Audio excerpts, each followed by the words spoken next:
Bonjour, me revoilà de retour pour vous parler de nutrition. Alors, j'avoue que je connais tous les régimes qui sont entre guillemets disponibles.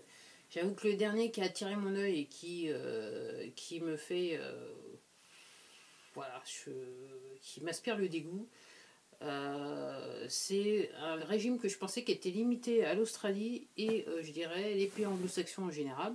Et je découvre que même en France, il y a quand même, voilà, il intéresse pas mal de jeunes filles. Ça s'appelle le Beach Bikini Body Guide, un truc de ce genre-là.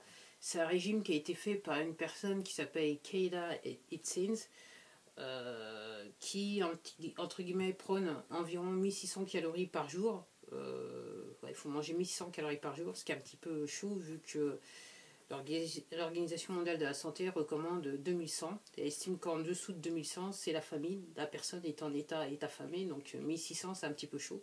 J'avoue, j'ai jamais été une grande fan de régime. Jusqu'à ce jour, je ne l'ai jamais été. Pour moi, c'est pas un régime ce que je fais, c'est juste un changement d'alimentation pour le meilleur. Et la vraie question, c'est que ce que je découvre dans tous ces régimes, c'est que soit il faut arrêter de manger, soit il faut sélectionner ce qu'on mange, soit il faut réduire les calories à un nombre qui paraît totalement ridicule et en termes de santé indécent. Moi, ce que je fais par rapport à la manière dont je mange, je limite pas mon temps de calories. Je ne sais pas combien de calories je mangeais auparavant. Je ne sais pas combien de calories je mange au quotidien, mais la seule chose que je peux vous dire, c'est que je mange bien, je mange peut-être plus en termes de quantité. J'ai jamais été une super grosse mangeuse, j'étais gourmande, mais jamais super grosse mangeuse. Je mange quelque part plus, mais comme ce sont que des fruits et des légumes, tout ce que je mange, je prends pas un gramme. On va dire ça comme ça. Alors, en termes de quantité, en gros, petit déjeuner, repas du soir, tous les jours. Mon vrai repas, c'est le déjeuner. Et si je dois dire quelles sont les quantités, en gros, c'est simple. Dans mon déjeuner, la part que je consacre à la viande et au fromage, le fromage, c'était le dernier truc qui a été chaud que j'ai abandonné, mais que j'ai réussi à faire. Effectivement, les quantités de légumes entre guillemets, ont augmenté pour remplacer la part de fromage et de viande que je mangeais auparavant.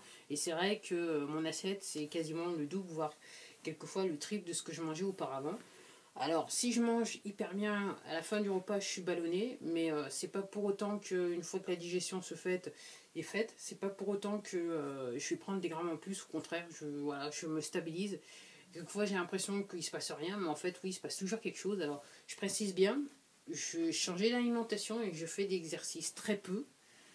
Chaque jour, tous les jours, je fais des exercices, très peu, mais c'est assez pour à la fois garder un corps tonique et être en bonne santé. Et en termes d'énergie, je suis pleine d'énergie. Et j'avoue qu'en fonction des repas que je me prépare au déjeuner, l'après-midi, j'ai tendance à faire des exercices sur une barre de traction en fonction de ce que j'ai mangé. Si réellement je suis sur de la base de vrais légumes, j'ai un tas d'énergie sur ma barre de traction et j'ai aucun problème à faire des exercices. Et clairement, il n'y a pas photo. Il y a des repas que je réalise qu'il faut que je fasse si je veux faire un grand effort physique. Si demain je devais partir faire une course de vélo ou une balade de vélo de plus de 1 heure, 2 heures, je sais qu'effectivement il faut que j'adapte mon alimentation. Et il y a des combinaisons d'aliments que je peux manger, que je dois manger pour pour avoir de l'énergie et pouvoir aller au-delà de l'effort.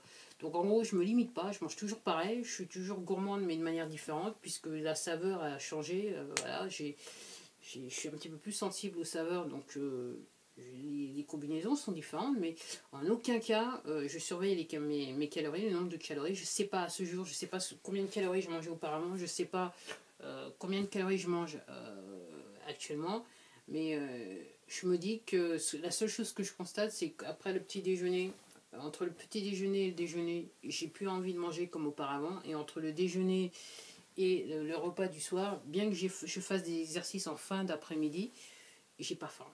J'ai absolument pas faim. Je me souviens qu'il y a plus de 2 ans de ça, après le petit déjeuner, je travaillais autour de 11 heures, j'avais déjà faim. Entre 10 et 11 heures, je commençais déjà à avoir faim. Mais maintenant, avec le recul et les connaissances que j'ai maintenant, je me rends compte que tout simplement, ce que je mangeais, il y avait zéro valeur nutritive.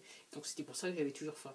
Donc en gros, c'est pas trop la quantité que vous mangez, mais c'est les aliments que vous mettez dans votre alimentation à un moment T, à un instant T, qui vont vous apporter des nutriments, qui vont faire que vous allez carburer pendant des heures.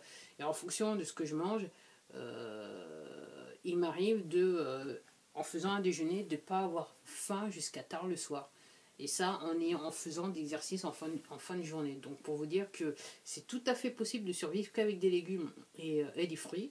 Et je regrette de ne pas l'avoir fait plus tôt. Et pour la petite histoire, je vous disais, donc j'avais remplacé la part de la viande et du fromage, mais aussi pour les fruits. J'ai toujours aimé les fruits. On me disait toujours, quand j'étais plus jeune, mange pas autant de fruits, mais mange ta viande et tout ça. Bon, maintenant, on n'a plus besoin de me dire ça, mais c'est vrai que par rapport à mon changement d'alimentation, c'est clair que ma part de fruits à chaque repas, c'est multiplié par 2 ou 3 en fonction du fruit, et ça me pose aucun problème.